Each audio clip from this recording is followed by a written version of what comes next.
I fear that a demon has possessed him. It's time I share something disturbing about the 5 books we are using to expose Muhammad, Allah, and Islam. They are not contemporaneous writings. Muslims say that Islam, unlike Judeo-Christianity, was played out in the light of recorded history, but the opposite is true. The prophets and patriarchs of the Bible were lettered, and their contemporaries were literate. Their written scrolls encountered an educated audience of voracious readers within a generation of the events they described. The Islamic scripture, however, was all based upon long lines of oral tradition. No copy of the Quran dated to within 100 years of the prophet's death survives. The oldest Hadith manuscript is 200 years removed from the events it chronicles. Islam's dark past is addressed at length in the source material appendix. Muslim traditions allege that the Quran first became a book at the direction of Abu Bakr, Muhammad's father-in-law, during the War of Compulsion. We are told that the first caliph feared that Muhammad's divine revelations would be lost because most of the best reciters had become warriors. According to a lone hadith, Umar, the second caliph, convinced Bakr that something had to be done. The fleeting memories of the jihad fighters were the sole repositories of the Quran, and they were being killed at an alarming rate. The loss of most or all of Muhammad's revelation was imminent. Legend has it that Zayed, a native of Medina and one of the Prophet's helpers, was assigned to the task. He gathered together the fragments of the Quran from every quarter, from date leaves, bones, stone, and from the breasts of men. According to J.M. Rodwell, one of the early Quran translators, Zayed and his coadjutors did not arrange the material which came to them in any system more definite than that of placing the longest and best-known surahs first. Anything approaching a chronological arrangement was entirely ignored. Late Medina surahs were often placed before early Meccan ones. The short surahs at the end of the Quran were its earliest portions, while the verses of Meccan origin were embedded in Medina surahs, and verses promulgated at Medina were scattered up and down the Meccan surahs. Muslim scholars don't dispute Rodwell's claim, and that's alarming, because it means that no one was able to discern when a surah was revealed. No one even knew what comprised a surah.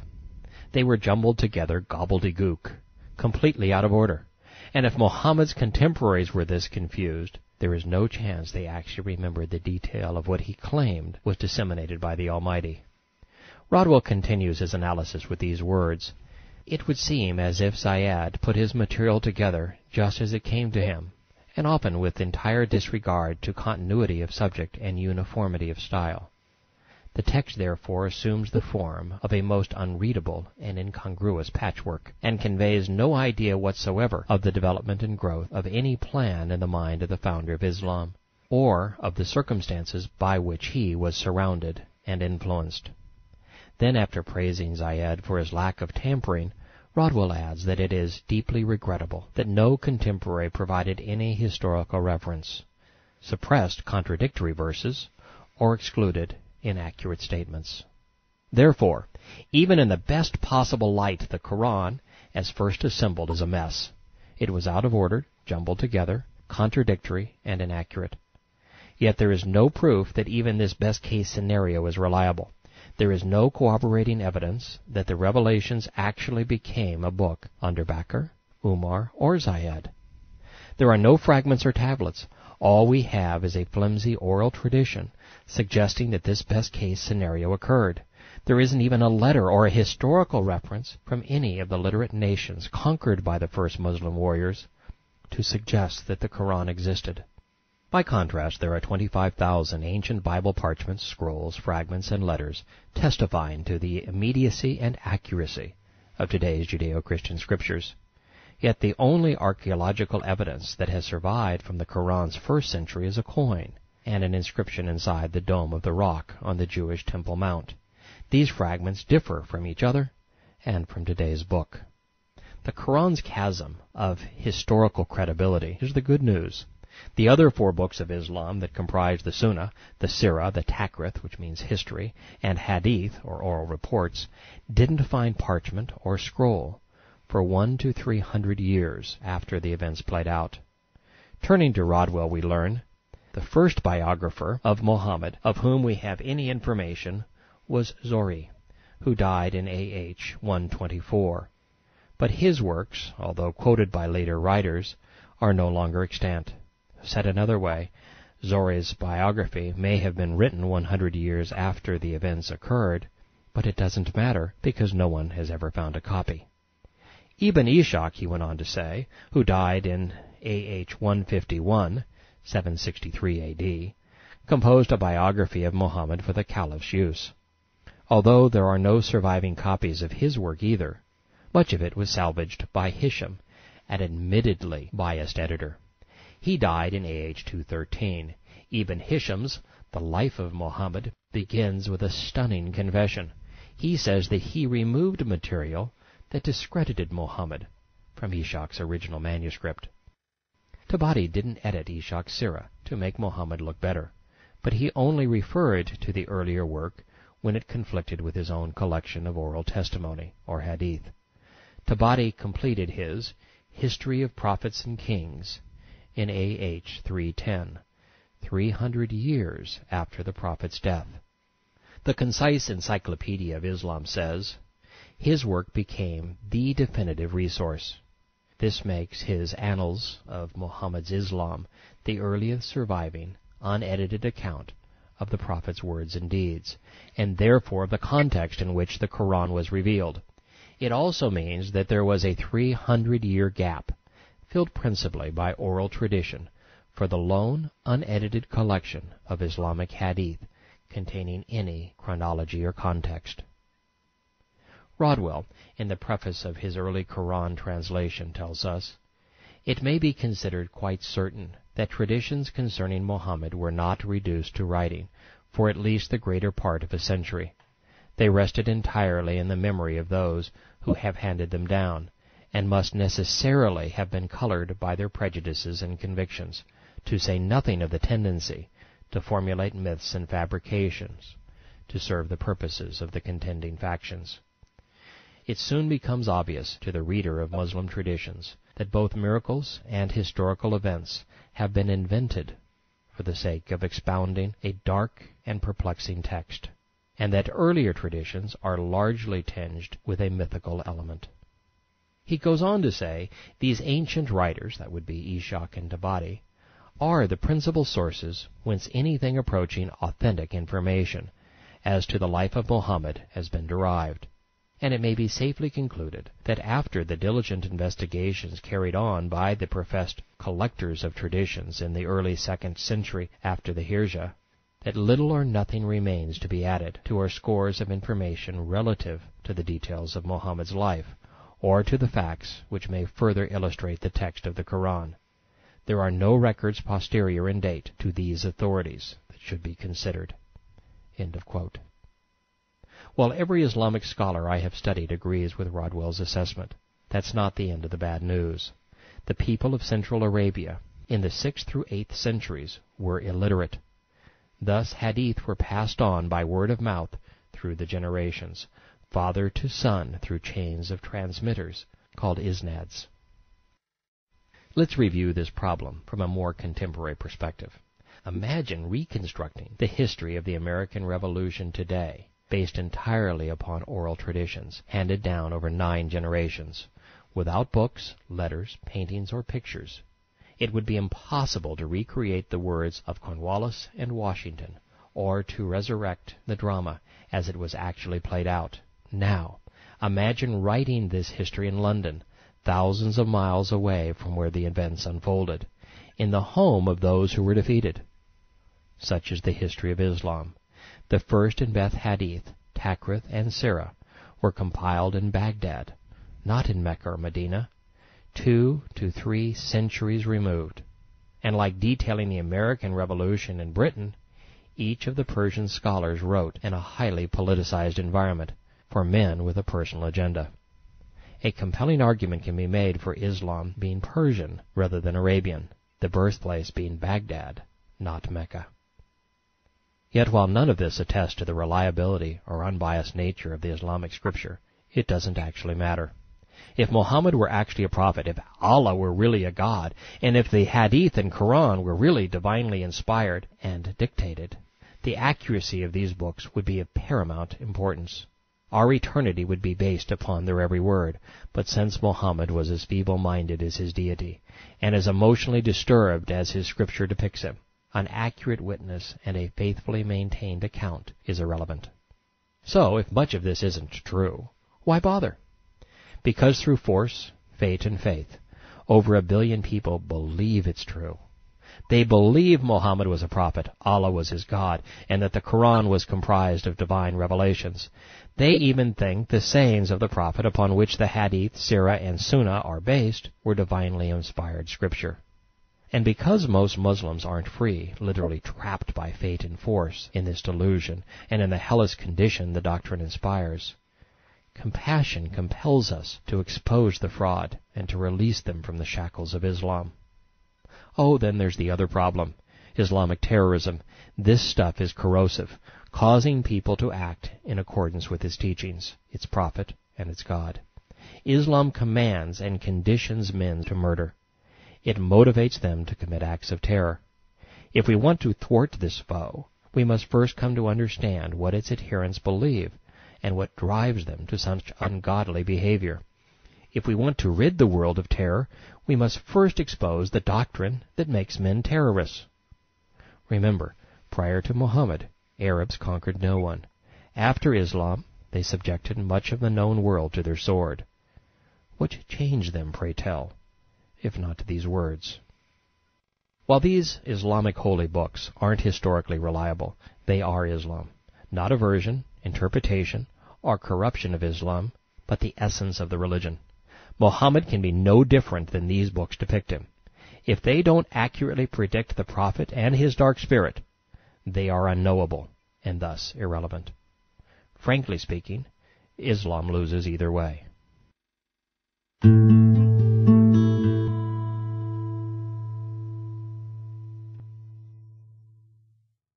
Returning to the Hadith, we discover an interesting artifact concerning the early Meccans and their Kaaba. It also heralds from the year of the elephant. Abdul-Muttalib was a big shot in town, a wealthy idolater born 2 generations before Muhammad. In the line of Qusay, he became the custodian of the Kaaba. Tabari. After the death of his uncle Al-Muttalib, Abdul-Muttalib took over the privilege of watering and feeding the pilgrims, which the sons of Abd Manaf had held before him. He was honored and was a man of great importance, for not one was his equal. Ishaq. Sleeping on the graves of Hagar and Ishmael, he was ordered in a vision to dig Zamzam. Allahu Akbar, he shouted, "This is the well of our father Ishmael." Tabari. He brought out what was buried there, namely 2 golden gazelles, swords and coats of mail. He made the swords into a door for the Kaaba. It's interesting that the Kaaba's treasure contained the implements Muhammad would use to loot the world, swords and coats of mail. The door to the Kaaba's house and the path to Islam were the same. Ownership of the newfound booty was determined by a gambling game. Divining arrows were thrown at Hubble's feet. The greatest of the idols. Ishaq. Muttalib prayed to Allah, and the priest threw the arrows. The Kaaba won the gazelles. Abdul-Muttalib was the first to institute the 2 yearly caravans.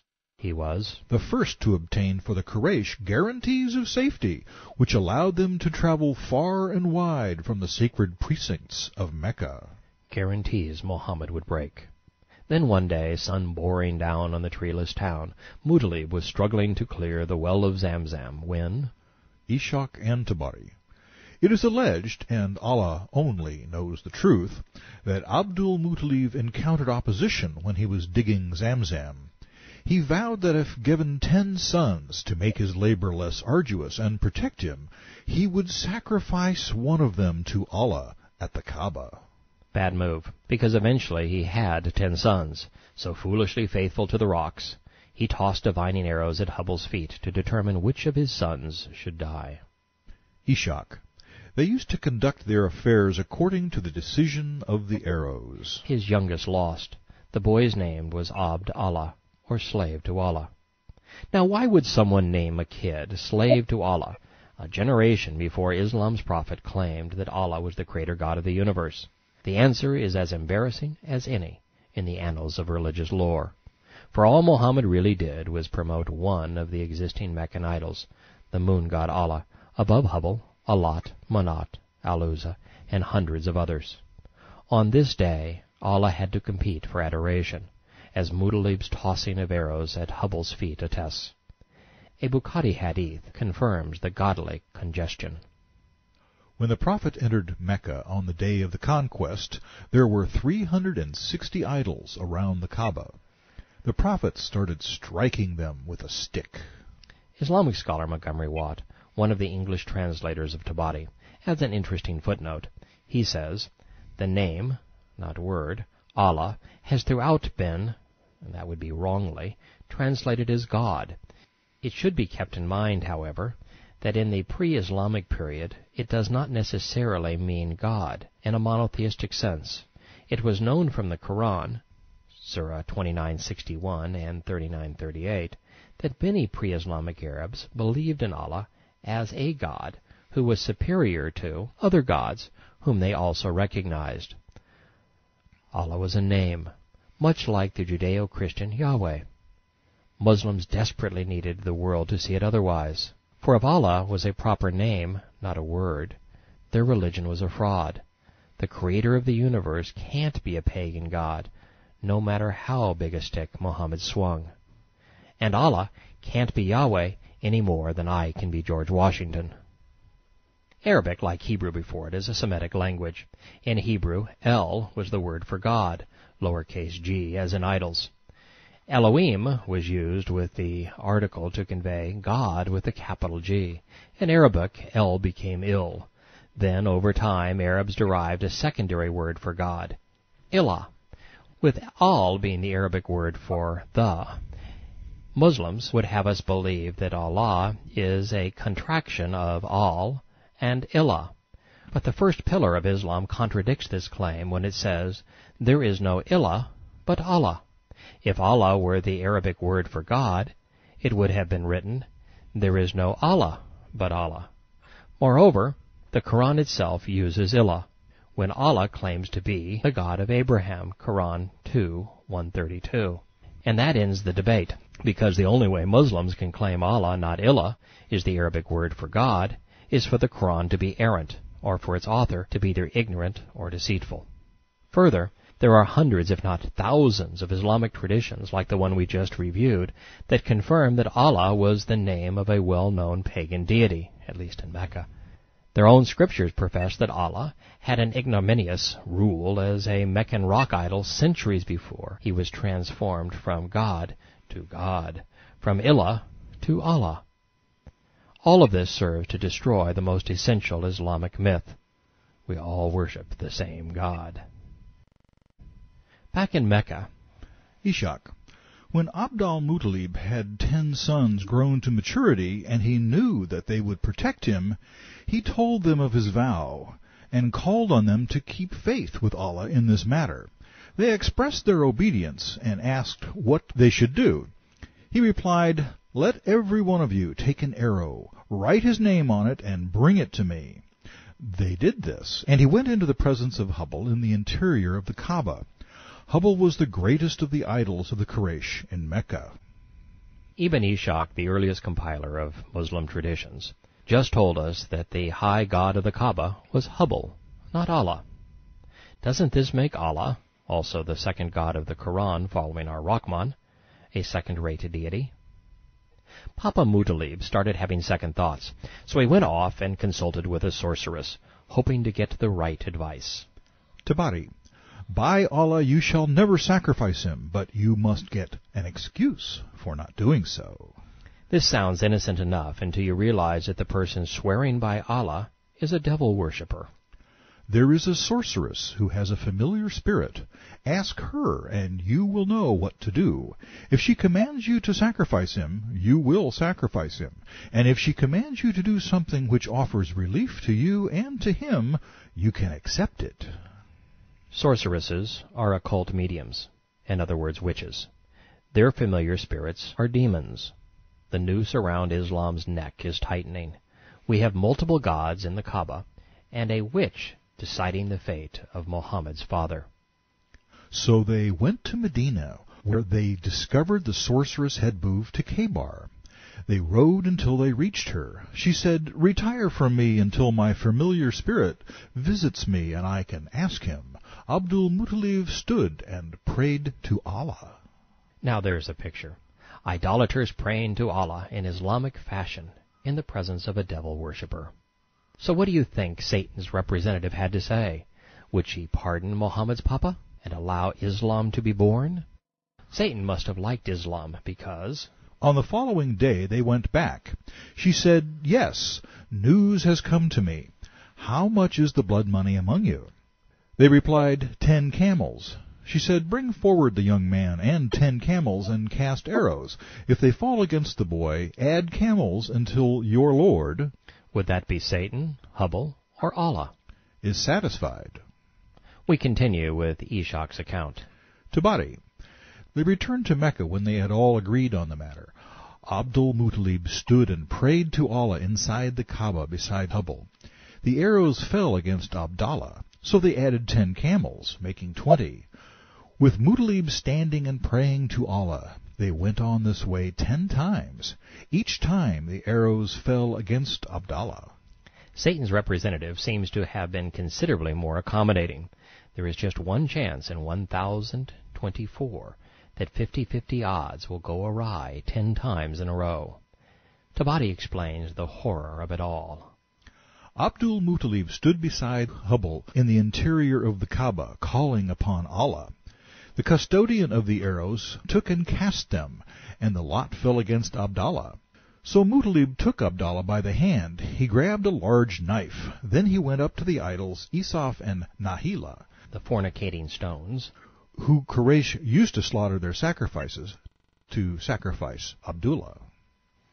But rather than slice this son's throat, Muttalib opted for one more cast of the divining arrows. They finally fell in favor of the boy. So Abdul, the stones, idols, gods, diviners, and sorcerers came to an understanding. Abdallah's life was spared. Your Lord is satisfied at last. The camels were slaughtered and left there. No man or wild beast was turned back from eating them. Abdul-Muttalib took Abdallah by the hand. It is alleged they passed by Katal bint Abd al-Uzza, slave to the goddess Al-Uzza, the sister of Waraka, the Hanif. She was by the Kaaba. When she looked at his face, she said, "Where are you going, Abdallah? I have seen many camels slaughtered for you, so sleep with me now." Sure, why not add a little prostitution to the mix? We've already got devil worship, paganism, gambling, and child abuse occurring around the Kaaba.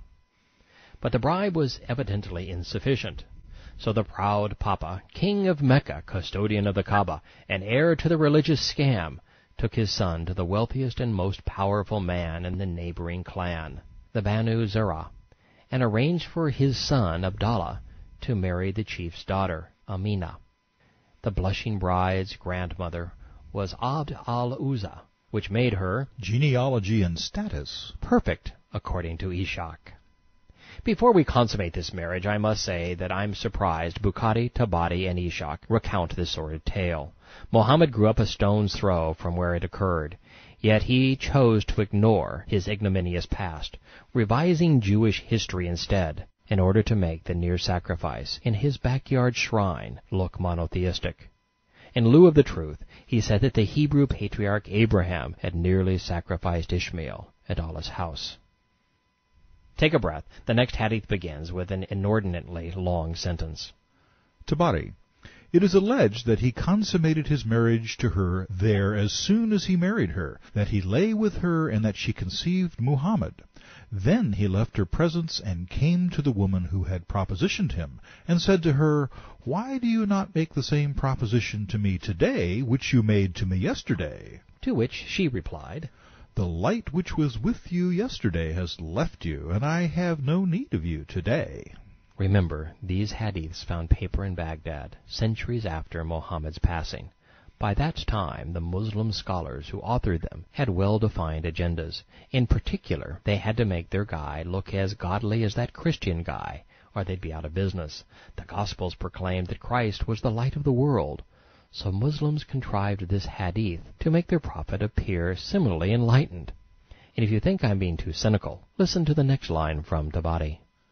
She had heard about this from her brother Waraka bin Nawfal, who was a Hanif turned Christian, and had studied the Scriptures. He had discovered that a prophet from the descendants of Ishmael was to be sent to this people. This had been one of the purposes of his study. Holy hogwash. The Hebrew Bible says nothing about the descendants of Ishmael, other than that they will be wild asses of men, whose hands will be raised against their brothers, and that they would live in hostility with all the world.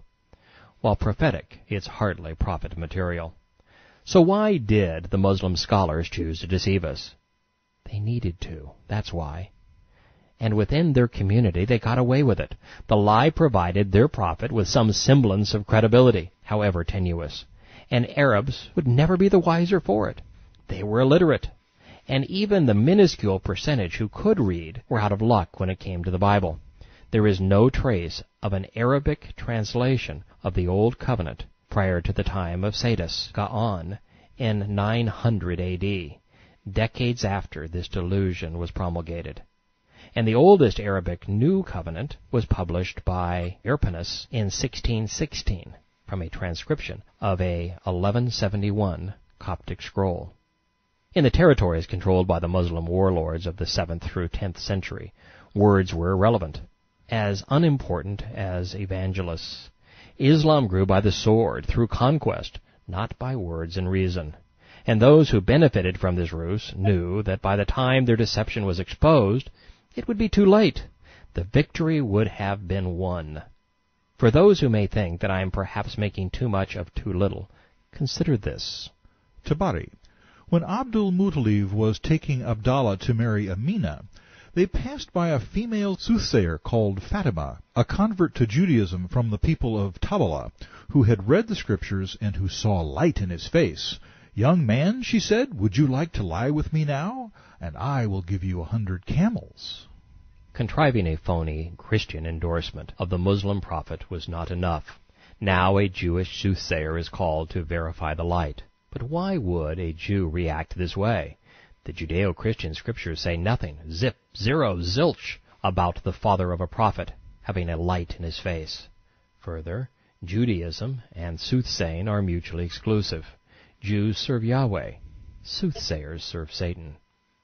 The third variant of this desperate grope for credibility demeans Abdallah. His father took him and married him to Amina, and he stayed with her for 3 days.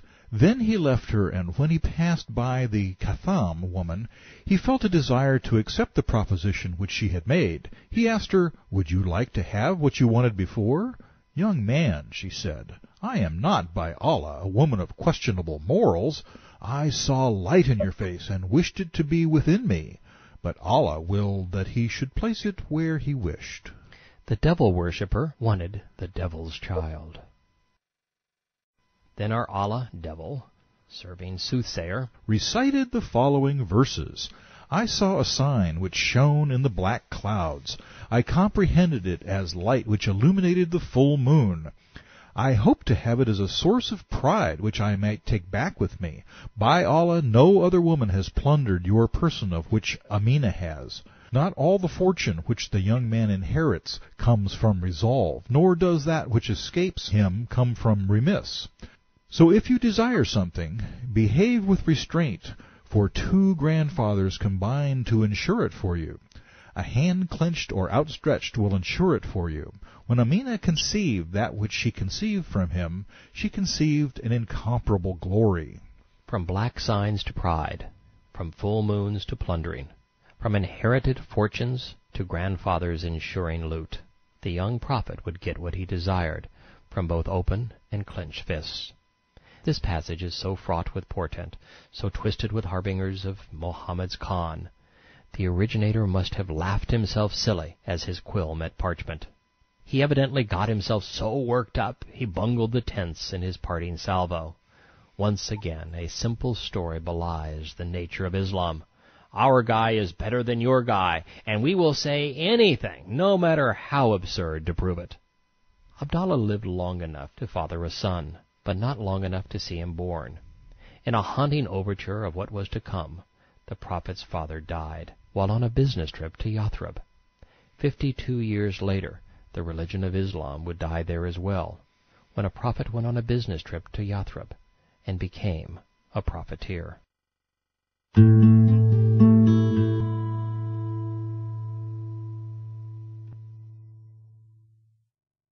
In an attempt to make Muhammad appear messianic, our hero was portrayed as having been born to considerable fanfare. There were celestial fireworks, regal visitors, and an angelic host, a veritable cornucopia of miracles. And that the worst of these were laughable and the best were copied from the Gospels, I'll spare you the gory details, especially since none of them make any sense in the context of what happened next. There is, however, one in Ishaq's biography that is intriguing. It is alleged in popular stories, and only Allah knows the truth, that Amina, the mother of Allah's apostle, used to say when she was pregnant, "A voice said to me, 'You are pregnant with the Lord of this people,' and when he is born, say, 'I put him in the care of the one from the evil of the envier,' then call him Muhammad." She saw a light come forth from her, by which she could see the castles in Syria. Envy is what drove Muhammad to create Islam. The care of the evil one, better known as Satan, may well have been what inspired him. The truth is rather ignoble. Muslim scholars know nothing about Muhammad's birth, and very little about his childhood. They missed his birthday by 18 years when they claimed he was born in the year of the elephant, recently dated to 552 A.D. But to make their prophet fit Qusay's profile of being 40 when he staked his claim to the Kaaba, Islamic historians claim Muhammad was born in 570, exactly 40 years before the first revelation. Missing a date this important by 18 years calls all of Islam's oral testimony into question. By way of example, this did not occur.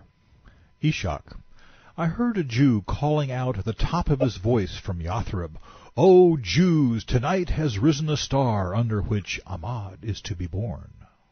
Born fatherless, Muhammad's mother abandoned him, giving him up to be suckled by a Bedouin woman. With his father dead and his mother poor, no wet nurse wanted the infant because the burden exceeded the potential remuneration. Raising another's child in the inhospitable desert was done for money, not love. The least qualified of the wet nurses, we are told, after failing to find a wealthy kid, reluctantly snatched the last available newborn, the would-be prophet, and hauled him off into the wilderness. A hadith explains.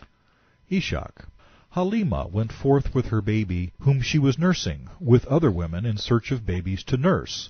She was destitute and could not sleep because of the weeping of her hungry child. She had no milk to give him. Halima was in no position to suckle another child. This was a disaster waiting to happen.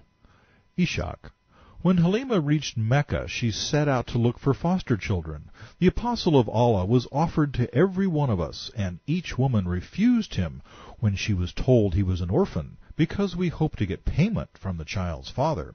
We said, "An orphan?" and we spurned him because of that. Every woman who came with me got a suckling except me. And when we decided to depart, I said, "I do not like the idea of returning with my friends without a suckling. I will take that orphan." I took him for the sole reason that I could not find anyone else.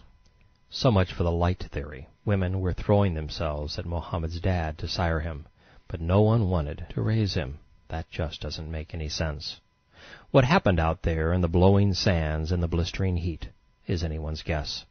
All we know is that a baby was abandoned by his mother, and given to a woman who was ill-prepared to care for him. The only testimony that survives is in the Quran, a haunting and reoccurring theme that suggests he may have been abused. Allah's revelations speak of an orphan boy with wealthy relatives being abandoned, treated poorly, and being shut out of the family business, the Kaaba Inc. Permutations of this theme permeate Allah's book, compelling the Muslim sages to give this mess a prophetic twist. Ibn Ishaq claims that when Muhammad was 2, Halima brought him back to his mother, Amina.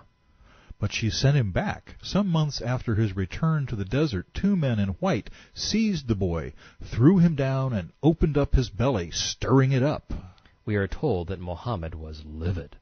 Halima said, "I am afraid that this child has had a stroke, so I want to take him back before the result appears." She carried him back to Amina and said, "I am afraid that ill will befall him, so I have brought him back to you." She asked what had happened. I said, "I fear that a demon has possessed him." She was right. Muhammad confirms the spiritual encounter. Ishaq: "They seized me and opened up my belly, extracted my heart, and split it. They extracted a black drop from it and threw it away. They washed my heart and belly with snow until they had cleaned them." Muslim: "Gabriel said to Muhammad while he was playing with his playmates, he took a hold of him and lay him prostrate on the ground and tore open his breast and took out the heart. Then he extracted a blood clot out of it and said, 'This was the part of Satan in you.' And then he washed it with the water of Zamzam in a golden basin, and then it was joined together and restored to its place.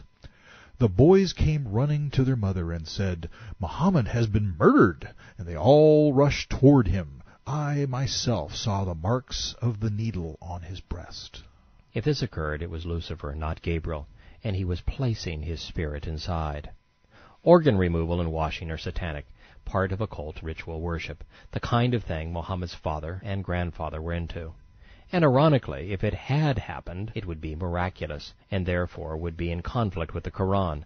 Allah's book said that the only miracles associated with the prophet was the revelation of the surahs themselves. In Quran 21:5, we find that one of the many arguments used by Muhammad's critics at the time was that he couldn't do miracles. Since the Judeo-Christian prophets could and did, they said that he couldn't be a prophet. If Muhammad had been involved in a miracle, or had done one, all he would have to do to silence his critics was to explain the ones that had taken place, or simply summons his God's power to perform one. But no. 6th century surgery aside, the Islamic sages say that before the year was out, Amina died. A slave girl took care of our young hero for a while before his grandfather finally took an interest in him, and even this is potentially disturbing. For the scriptures say of Abdul-Muttalib's affection, Ishaq: "He would make him sit beside him on his bed, and would stroke him with his hand. He was extremely fond of him, and used to constantly pet him." Straight from the devil, we learn. Ishaq: "There was a seer, An occult prophet, who came to Mecca to look at Muhammad. She said, 'Bring me that boy, for I just saw now that by Allah he has a great future.'" Then disaster strikes once more. Tabari: "Abdul-Muttalib died 8 years after the year of the elephant. He entrusted the future messenger's care to his uncle Abu Talib, because Abu and Abdallah had the same mother." Needless to say, Muhammad had one whacked-out childhood. It's not hard to understand why he was so insecure, or why he turned out as he did. Virtually everything associated with Muhammad was decidedly unprophet-like. His birth was not foretold. The circumstances surrounding it were nasty. He couldn't perform a miracle. He never issued a single prophetic utterance that came true as predicted. His scripture was abysmal, devoid of context and chronology. It focused on hate, violence, and punishment. His new religion was simply repackaged paganism, blended with a plethora of plagiarized and twisted Bible stories. What little was inventive was tragic. War was elevated to a paramount religious duty. Plunder was approved, as was incest, thievery, lying, assassination, genocide, and rape, to name a few Islamic innovations. Paradise became a lustful orgy. The would-be prophet's depictions of hell told us more about him than about the place. and his life was an example of what not to do rather than how to behave. Then there was his God, a trickster, angry and demented. According to the Quran, the Meccans knew the prophet was full of it. They ridiculed him on every occasion. 100 variations of the never-ending argument were faithfully recounted in the Islamic holy book. But the Meccans were eventually conquered, and criticizing the prophet became a deadly game. So the next time the Muslim hierarchy was confronted with the notion that their man didn't measure up was when they paraded his legacy out to the literate world. The enlightened didn't buy it either, and for all of the reasons we have just mentioned. That put the Muslim warlords in a tough spot. They had raided everyone from India to Spain. Now they needed to control that which they had conquered, and they recognized that there was no better way to subdue a population than to impose a religion. So about 150 years after the prophet's death, the Persians rolled out the first version of the Islamic religion. It was as dismal a failure as it had been in Mecca. Their subjects said, "This guy's no prophet, and this stuff isn't scripture." By way of example, Al-Kidi, a Christian polemicist employed in the Kafal court in 830 A.D., wrote, "The result of this process by which the Quran has come into being is that it's patently obvious to those who have read these scriptures that Muslim histories are all jumbled together and intermingled. It is an evidence that many different hands have been at work therein, and caused discrepancies, adding or cutting out whatever they liked or disliked. As such, the conditions are right for a new revelation to be sent down from heaven." So the Islamic sages retreated to Baghdad and went back to the drawing board. Over the course of the next 100 years, they buffed up their boy and their book, releasing a new and improved Islam. This time there were miracles, and Christians and Jews ever ready to testify on the prophet's behalf. Let's listen in, but with a critical ear, to see how well the sages cleaned up the prophet of Islam. Under the title, The Messenger of Allah is recognized by the monk Bahira. Tabari parades out a hadith shared by Ishaq. Tabari and Ishaq. Once Abu Talib was going on a trading expedition to Syria with a party of Quraysh, but when he made his preparations and was ready to set out, the messenger, so they allege, could not bear to be separated from him. Before I go on, I'd like to point out something that should be obvious. Tabari and Ishaq share a couple of code words. When they say, "so they allege," it is alleged, it is said, some say, or Allah knows best. They are simply reporting what they were told to write. They don't believe it any more than you should. Talib took pity on him. "By Allah, I will take him with me, and we shall never part," or words to that effect. The caravan halted at Basra, perhaps, in Syria, where there was a learned Christian monk named Bahira in his cell. There had always been a monk in that cell, and their knowledge was passed on, it is alleged. These are the code words again.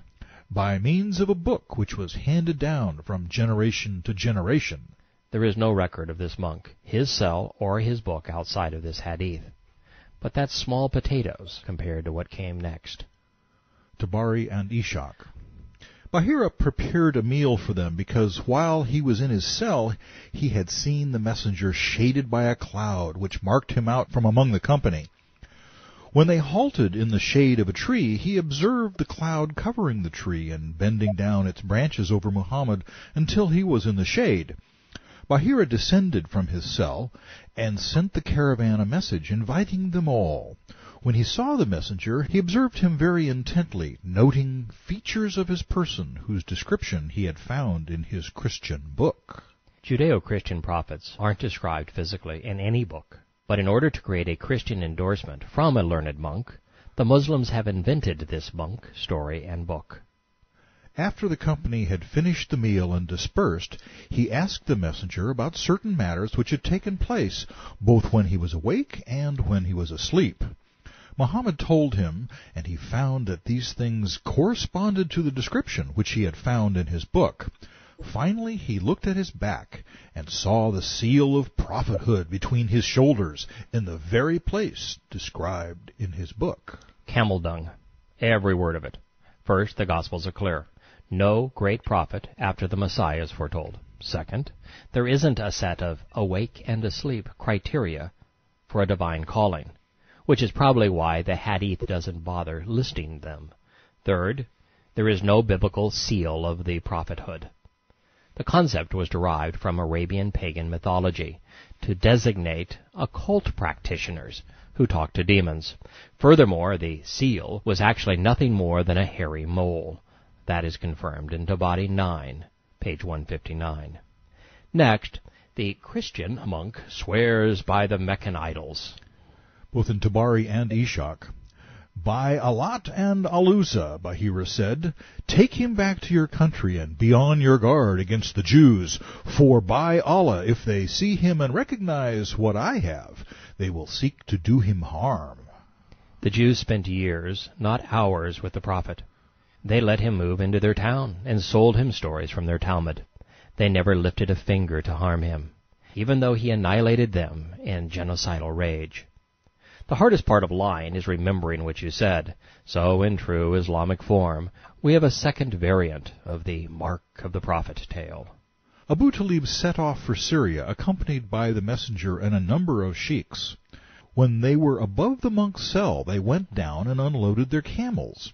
The monk walked among them, coming up and taking the hand of the messenger. He said, "This is the chief of the worlds, the messenger. This person has been sent by Allah as a mercy to the worlds." Let's call this Holy Hogwash version 2. First, chief is a political term, not a religious one. Second, this time there were no questions, no signs, no seals, just a baseless, over-the-top endorsement. Third, how many worlds are there?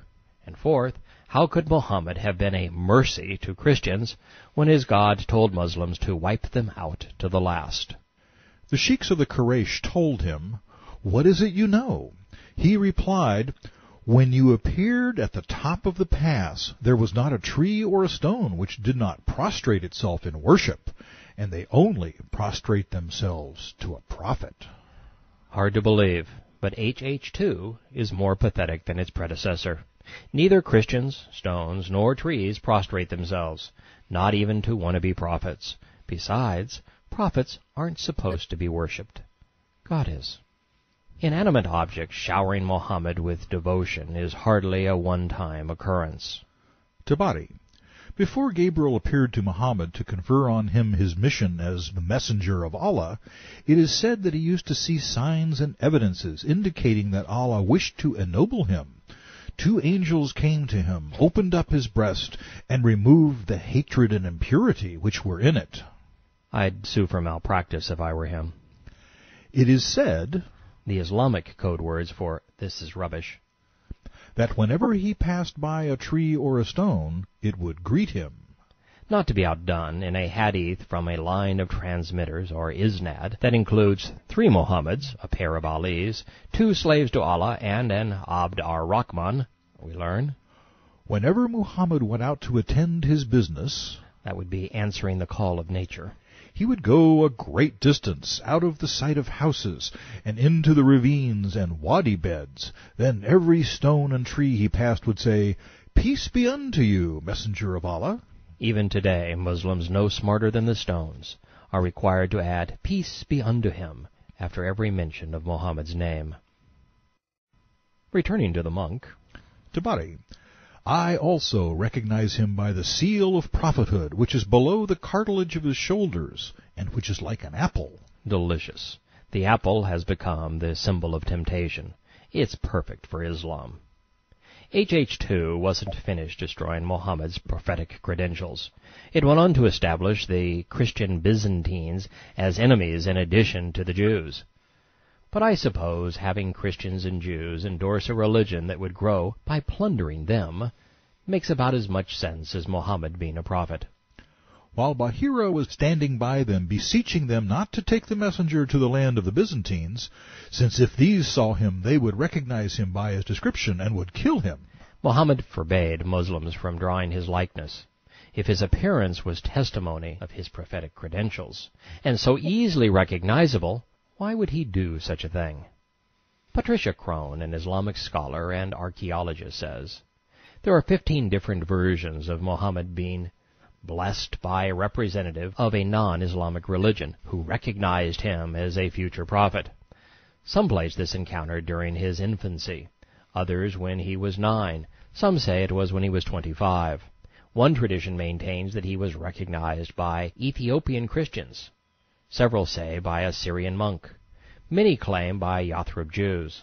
One suggests that it was a local Hanif, while others maintain it was a sorcerer. Some even suggest that it was the belly of a dead animal. So what we have here is nothing more than 15 equally fictitious versions of an event that never took place. End of quote. The Muslim sages who can't remember what their prophet told them in Mecca are telling us that they can recreate a conversation between opposition parties in Syria. Let's listen in, and while we're doing so, let's try to determine why the Hadith contains this dialogue in the first place. The monk turned around and suddenly beheld 7 men advancing from the land of the Byzantines. He went up to them and said, "What brings you here?" They replied, "We have come because this prophet is appearing in this month.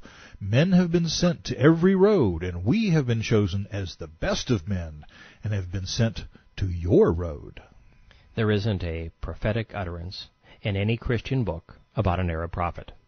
Yet we are led to believe that Christians not only knew exactly when, but precisely where they would find such an unspecified person. This is desperate to the point of being pathetic. If Muslims need to contrive such preposterous lies to make Muhammad appear prophetic, he most certainly wasn't. Yet they continue to lay planks on this flimsy foundation. Tabari.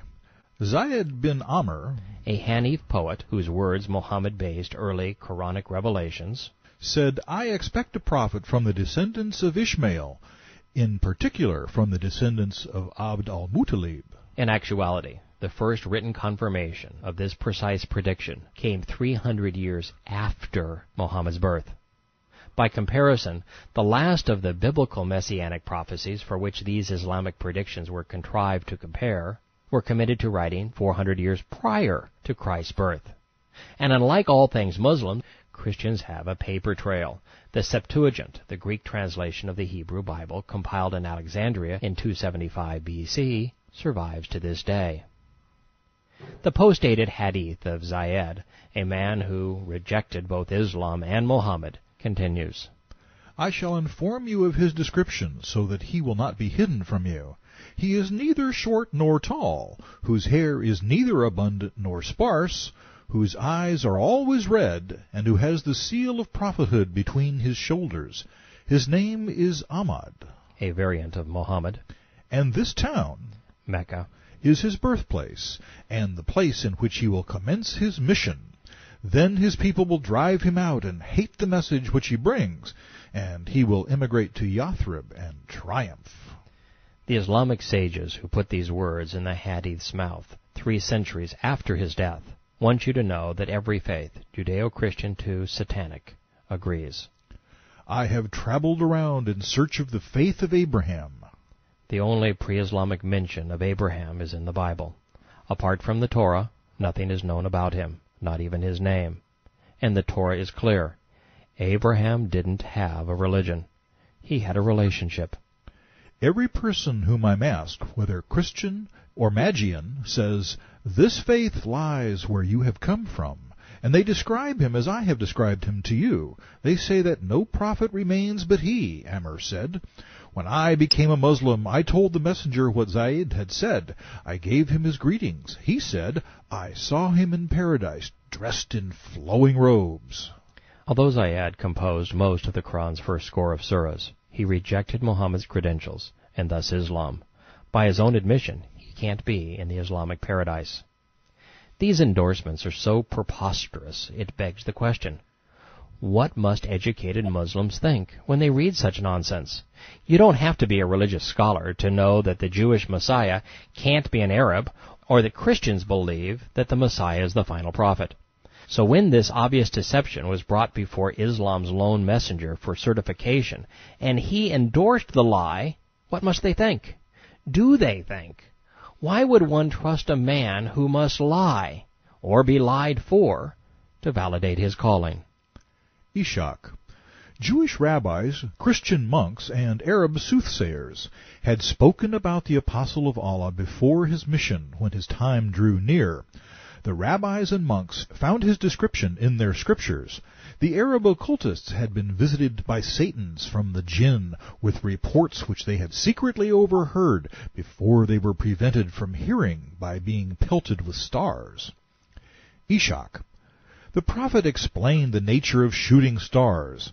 Allah shuts off the Satans by the stars which pelted them.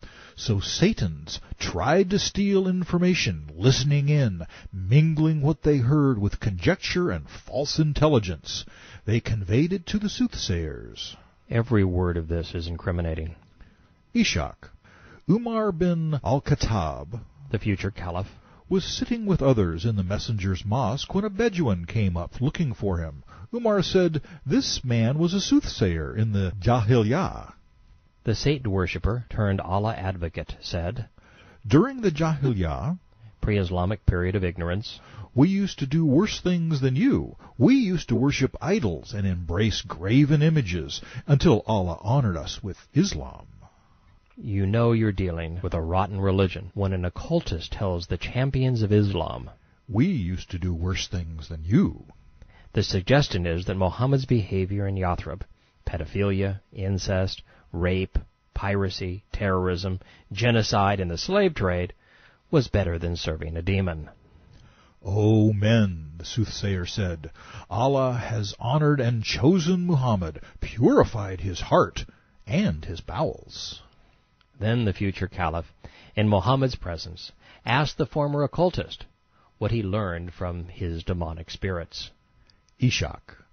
"Tell me," said Umar, "what is the most amazing saying which your familiar spirit," That would be a satanic jinn or demon, "communicated to you? He came to me a month before Islam and said, 'Have you considered the jinn demons from Satan's tribe, and the hopelessness and despair of their religion?' the occult, that would be witchcraft, tarot cards, black magic, astrology, seances, and so forth. The Islamic hierarchy was interested in what the satanic types had to say. Kindred spirits, I suppose. Tabari. Then Umar said, 'By Allah, I was by one of the idols in the Jemiah. An Arab sacrificed a calf to it, and we were waiting for it to be divided up in order to receive a share. I heard coming from the belly of the calf a voice which was more penetrating than any I've heard. This was a year before Islam. The dead calf's belly said, 'There is no ilah but Allah.'" The next hadith comes courtesy of a fine isnad of 4 Muhammads and a future caliph. "We were sitting by an idol a month before the messenger commenced his mission, having slaughtered camels. Suddenly we heard a voice calling from the belly of one, 'Listen to the wonder! There will be no more eavesdropping to overhear inspiration. We throw down shooting stars for a prophet in Mecca. His name is Ahmad. His place of emigration is Yathrib.' We held back and marveled. Then the messenger began his mission." The moral of the story is, the next time those pesky Christians or Jews say that Muhammad wasn't a prophet because there were no prophecies pointing to his mission, you can tell them that just isn't so. A dead camel and a cow told you he was Allah's boy. How about one more, just to be fair? "A man came to the prophet and said, 'Show me the seal which is between your shoulders, and if you lie under any enchantment,' A demonic curse or spell, "'I will cure you, for I am the best enchanter,' a witch practicing black magic. of the Arabs. 'Do you wish me to show you a sign?' asked the prophet. 'Yes. Summon that cluster.' So the prophet looked at a cluster of dates hanging from a palm tree, and summoned it, and began to snap his fingers until it stood before him. Then the man said, 'Tell it to go back,' and it went back. The enchanter said, 'I have never seen a greater magician than I have seen today.'" Takes one to know one.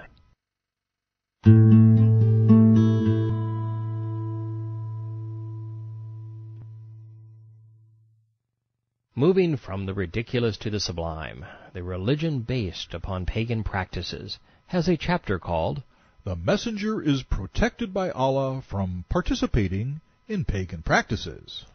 The first hadith is from Ali, the prophet's adopted son, and his son-in-law, the patriarch of the Shiites, and one of many assassinated caliphs. He said, I have heard the messenger saying, I was only tempted to take part in heathen practices on 2 occasions, and both times Allah prevented me from doing what I wanted. After that I was never tempted to evil right up to the time when Allah honored me by making me his messenger. Since each of Islam's pillars were conceived by a pagan, I believe we have caught the prophet in another lie. The temptation behind us, we move on to one of today's more common sins, sex in the workplace. Muhammad married his boss. Ishaq. Khadijah was a wealthy and respected merchant. She was determined and intelligent, possessing many properties. She was the best-born woman of the Quraysh, and she was the richest, too. Tabari. She used to employ men to engage in trade with her property and gave them a share of the profit, for the Quraysh were merchants. When she heard of Muhammad's truthfulness and nobility of character, she sent for him and proposed that he should go to Syria and engage in trade with her property. She would give him more than she gave other men who traded for her. The sentence rambles on to say that Islam's matriarch sent one of her slaves to keep tabs on the neophyte merchant. When they reached Syria, he halted in the shade of a tree near a monk's cell. The monk went up to Maysara, that would be Khajija's slave, and said, Who is this man who has halted beneath the tree? Maysara replied, He is a man of Quraysh, one of the people of the Haram sacred precinct. No one has ever halted beneath this tree but a prophet, said the monk. A 6th century monk could never have seen a prophet. Further, there is no evidence that a Christian or Jewish prophet ever set foot in Syria. The next line puts us in the precarious position of wondering who is lying. If the following tradition is true, the Quran assertion that there were no miracles associated with Muhammad is false. They assert that Maysara saw 2 angels shading him from the sun as he rode his camel. When he arrived in Mecca, he brought Khadijah her property, which she sold for twice the price. She sent for the messenger and said to him, Cousin, your kinship to me, your standing among your people, make you a desirable match. She offered herself to him in marriage. In one of history's great ironies, the most independent, successful, and liberated woman of her day played a pivotal role in assuring that 1 billion women after her would be deprived of these things. Muhammad married money, a woman old enough to be his mother. What's more, the would-be prophet married his boss. While this is questionable, it's not illegal, nor is what happened next. Tabari. Khadijah sent a message to Muhammad inviting him to take her. She called her father to her house, plied him with wine until he was drunk, slaughtered a cow, anointed him with perfume, and clothed him in a striped robe. Then she sent for Muhammad and his uncles. When they came in, her father married him to her. When he recovered from his intoxication, he said, What is this meat, this perfume, and this garment? She replied, You have married me to Muhammad bin Abdallah. I have not done so, he said. Would I do this when the greatest men of Mecca have asked for you, and I have not agreed? While achieving a prophetic marriage through alcoholic inebriation isn't religious, it's the last line that should give us pause. Muslims have contrived scores of pre-Islamic hadiths to elevate Muhammad's standing among his people. Yet according to Khajija's father, he was a nobody. Further, he was hardly a prize specimen either. Tabari. The messenger was neither tall nor short. He had a large head and beard with big black eyes. His palms and feet were calloused. He had large joints. His face was white with a reddish tinge. His chest hair was long, and when he walked he bent forward as if he were descending a slope. The next 10 years passed without a single word from Tabari. While Muslims claim to know what the monk said in Syria, they haven't a clue what happened in Mecca. Ishaq has but one line.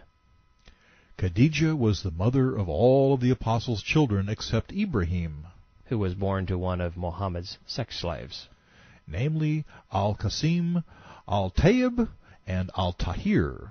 They all died in paganism. The implication here is the prophet's boys are all roasting in hell. The story of the greatest Khan ever sold resumes with this. Tabari. We have mentioned the conflicting reports about the Prophet's marriage to Khadijah. 10 years later, the Quraysh demolished the Kaaba and then rebuilt it. According to Ibn Ishaq, this was the messenger's 35th year. The reason for demolition of the Kaaba was that it consisted of loose stones rising to somewhat above a man's height, and they wished to make it higher and put a roof over it, since some men had stolen treasures kept in its interior. All along I have told you that the Kaaba was little more than a pile of rocks. This hadith confirms the ignobility of Allah's house. And this is important. There is no chance that a roofless, 6-foot-high collection of loose rocks could have survived the rigors of 2 millennia of flash floods and searing sandstorms. Not only is there no written or oral legacy connecting Muhammad, Mecca, and the Kaaba with Abraham, there is no physical evidence either. The center of the Islamic faith, Allah's house, on which the whole Islamic world bows and turns, was a rock pile for rock gods. Tabari, who reported hadith claiming Allah had raised the Kaaba above the floodwaters, now says, The Kaaba had been destroyed when the people of Noah were drowned, and Allah commanded Abraham and Ishmael to rebuild it on its original foundations. This they did, as stated in the Quran, 2 verse 127. When Abraham and Ishmael were raising the foundations of the house, they said, Lord, accept this from us. Not only is the Quranic dialogue gibberish, as usual, and the circumstances preposterous, it's idiotic following the assertion that Allah's house was a pile of loose stones. Muslims had no concept of time. The 2,600-year chasm and 1,000-mile divide that separate Abraham from Muhammad's Kaaba cannot be crossed. Tabari. The Kaaba had not had any custodians since its destruction in the time of Noah. Then Allah commanded Abraham to settle his son by the Kaaba, wishing thereby to show a mark of esteem to one he later ennobled by means of his prophet Muhammad.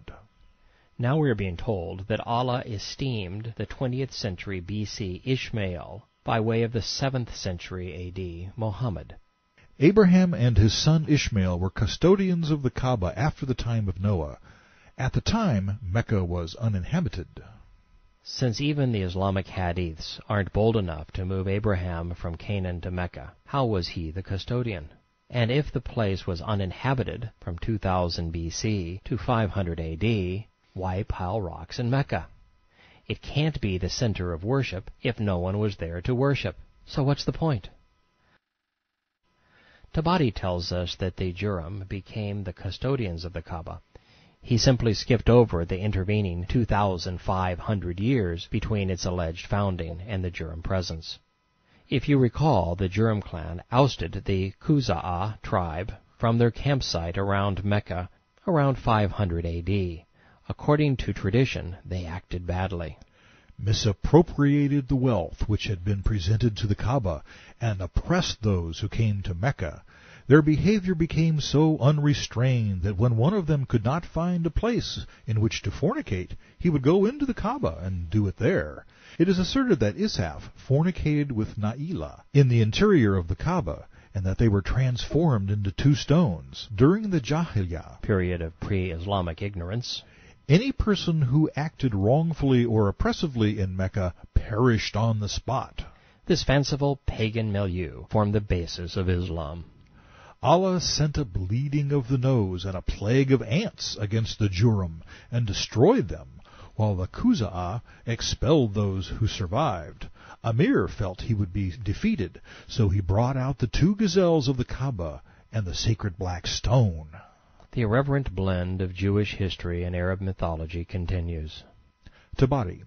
The Kaaba was taken over by the Khuza'ah, except 3 functions, which were in the hands of the Mudar. The first of these was the Ijaza, the giving of permission to the pilgrims to leave Arafat. The second function was the Ifadah, the permission for the pilgrims to disperse to Mina on the morning of the sacrifice. 2 more Islamic rituals associated with the Hajj now have links to an ignoble pagan past. Ishaq.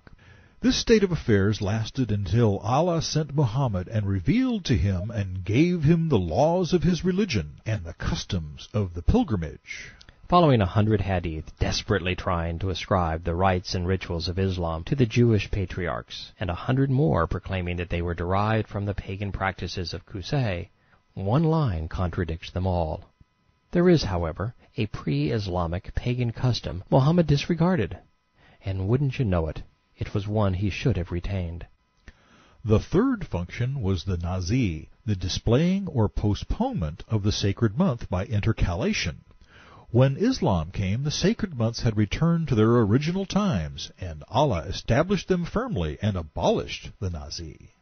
Pre-Islamic Arabs, unlike civilized people around them, had yet to switch away from the lunar calendar.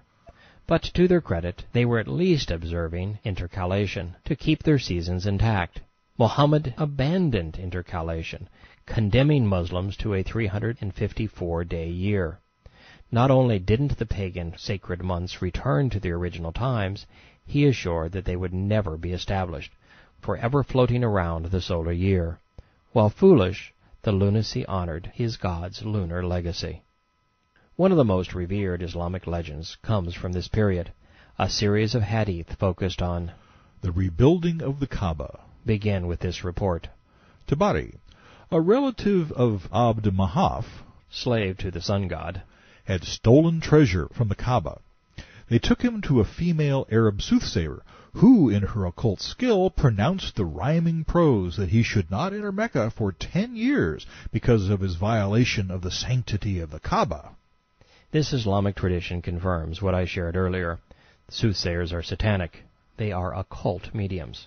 Further, she recited in the same style of the Quran, rhyming prose. And more incriminating still, a devil worshipper is being used to proclaim the sanctity of the Kaaba. The reason this story is included in the presentation of rebuilding Allah's house is that the shrine's low walls and open top made it easy for looters to steal the gods. So when the Meccans found that a ship belonging to a Greek merchant had been driven ashore by rough seas at Jeddah and had been broken to pieces, they took its timbers and prepared them for use in roofing the Kaaba. There was a Copt in Mecca who was a carpenter, and thus they had both the materials and a craftsman ready at hand. This serves to confirm the primitive nature of the Kaaba and of Mecca itself. There was no source of wood, and without wood there were no carpenters. Without wood and men to work it, all buildings were open to the harsh elements. Mecca in the time of Muhammad was a motley collection of open mud huts. This is important because Islam is said to have arisen because the Meccans were flaunting their wealth. That simply wasn't possible. The next transition is as disjointed as the Quran, and equally revealing. There was a snake which used to come out of the well in the Kaaba, into which votive offerings were thrown. It would lie on top of the Kaaba wall every day to sun itself. It was a terror. There are way too many satanic symbols associated with Muhammad and Allah. Abraham was drawn from Israel to Mecca by God's presence in the form of a snake. The snake coiled itself up, showing Abraham where to build the Kaaba. Now a snake is living inside Allah's house. The snake and the apple sign on Muhammad's back are Satan's most enduring symbols. Ishaq. People were terrified of the snake because whenever anyone went near, it would draw itself up, make a rustling noise, and open its mouth. One day, as it was lying on top of the Kaaba as usual, Allah sent a bird which seized it and carried it off. And who said Allah could do miracles? On seeing this, the Quraysh said, "We may hope that Allah is pleased with what we intend to do. We have a craftsman and we have timber, while Allah dealt with the snake." Tabari. This was 15 years after the sacrilegious war. Muhammad was 35. When they made the decision to demolish and rebuild the Kaaba, Abu took a stone, from which it leapt from his hand and returned to its place. This hadith, in context of Muhammad's imminent involvement in the Kaaba reconstruction and its black stone, strongly suggest that the Meccans thought the black stone was Allah, and that it, actually lived in the Kaaba. Ishaq. The people were afraid to demolish the temple and withdrew in terror from it. Al-Walid said, "I will begin the demolition." He took his pickaxe and walked up to the house, saying, "O Kaaba, do not be afraid. O Allah, we intend nothing but good." Then he demolished part of it near the two corners. One of Muhammad's religious contemporaries is telling a rock pile not to be afraid. Approaching Allah with a pickaxe, he says that he means him no harm. How is a pickaxe threatening to God? And if he were God, and you approached his house with a pick, a carpenter, and some wood, don't you think he'd be able to figure it out? In his final tradition, prior to the first Quranic revelation, Muhammad is shown personally participating in the superstitions of his people's stone-worshipping milieu. Tabari. A man of the Quraysh who was among those demolishing it thrust a crowbar between two stones to pry one of them up. When the stone moved, the whole of Mecca shook. They knew they had reached the foundations. The clans then gathered the stones to rebuild the Kaaba. Each clan gathered separately and built separately. When they reached the place where the black stone was to be put, they began to dispute about it, since every clan wished to lift the black stone to its place. Once again, we are confronted with a stark reality. Allah's house, the center of Islam, was a rock pile, and it was rebuilt in like fashion. The stones were not hewn, cut, or mortared. There was no plan. They were just collected and piled. And once more, we are forced to see the sacred black stone for what it was, Allah. This next tidbit is particularly incriminating. Ishaq. The Quraysh found in the corner a writing in Syriac. They could not understand it until a Jew read it for them. It read, "I am Allah, the Lord of Mecca. I created it on that day that I created heaven and earth, and formed the sun and moon." God writing in Syriac, not Arabic, conflicts with the Quran's claim that Arabic was Allah's language. Further, since written Arabic evolved from Syriac and migrated to Mecca, it's clear that the written language of the Quran was unknown to the Meccans at the time Muhammad claims the surahs were revealed to him. That's a big oops. The Quraysh remained in this state for 5 days, and then they gathered in the mosque to consult together and to reach an equitable agreement. We are reminded that the mosque preceded Islam, and that prostration, the Islamic prayer position from which the word was derived, was part of idolatrous worship. It is apparent that relatively little of Islam was invented by Muhammad. The payoff line for this hadith is upon us. Tabari. Men of the Quraysh said, "Make the first man who comes in at the door of this mosque the arbiter of our differences, so that he may judge on the matter." The first man was Muhammad, and when they saw him they said, "This is the trustworthy one, with whom we are satisfied. This is Muhammad." He came up to them, and they told him about the matter, and he said, "Bring me a cloak." They brought him one, and he took the black stone and placed it on it with his own hands. Then he said, "Let each clan take one side of the cloak, and then lift up together." They did so, and when they had brought it to its place, he put it in position with his own hands. I do not know if Muhammad actually suggested this solution, but I know that a man who reveres a stone is no wiser than the rock he reveres.